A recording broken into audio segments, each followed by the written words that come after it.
नमस्कार दोस्तों, इस समय मैं मालदेपुर में गंगा के किनारे हूँ। आपको बताना ये है, गौर से देखिए इस शिलापट को।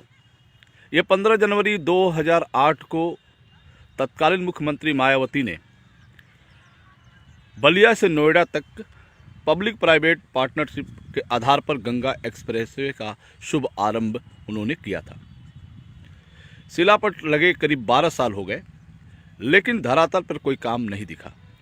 हालांकि काम बहुत तेज़ी से उनकी सरकार में चल रहा था, लेकिन ज़मीन को लेकर, किसानों की समस्या को लेकर काम अधूरा रहा।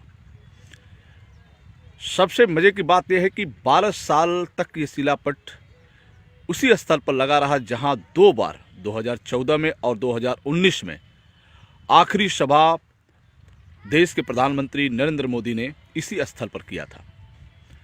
और आज तक बलिया को गंगा एक्सप्रेसवे का सपना जो था आज भी अधूरा रह गया।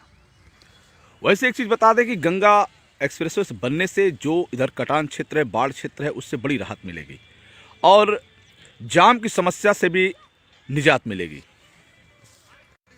मायावती की सरकार के बाद अखिलेश ने 2012 से 2017 तक प्रदेश में सत्ता संभाली, उनकी भी नज़र नहीं पड़ी। उसके बाद सत्ता का परिवर्तन हुआ, फिर योगी आदित्यनाथ 2017 में अब तक मुख्यमंत्री के पद पर पड़े हुए हैं। इसके बाद भी उन्होंने अभी तक गंगा एक्सप्रेसवे पे कोई विशेष ध्यान नहीं दिया। हालांकि मांग होती रही है, समस्या का समाधान कैसे होगा इस पर कोई अभी विचार हुआ है नहीं, ये भी एक सोचनीय विषय है। वैसे बलिया वासियों की माने तो यदि गंगा एक्सप्रेसवे का अगर शुभारंभ हुआ तो उसका काम तेजी से होना चाहिए था। इसके बनने से कई सारी समस्याओं का समाधान होता।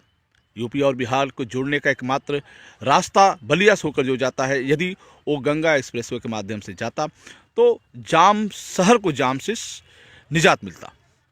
वैसे बलिया से नोएडा तक की दूरी भी काफ़ी कम होती और चिकित्सा के क्षेत्र में और शिक्षा के क्षेत्र में लोगों को जाने का एक कम समय में एक अवसर प्राप्त होता। जो दूरी लग रही है, अगर इसके बनने से नोएडा तक पहुंचने में कम समय में लोग पहुंच सकते हैं। चाहे घर कोई मरीज हो या कोई पढ़ने वाला लिखने वाला बच्चा हो, वो सही समय पे पहुंच सकता है। बलिया की माने तो अब उनका यही कहना है कि गंगा एक्सप्रेसवे पे काम होना चाहिए, एक बाईपास होना चाहिए। यदि गंगा के किनारे से अगर इसका निर्माण होता है तो बहुत सारी समस्याओं का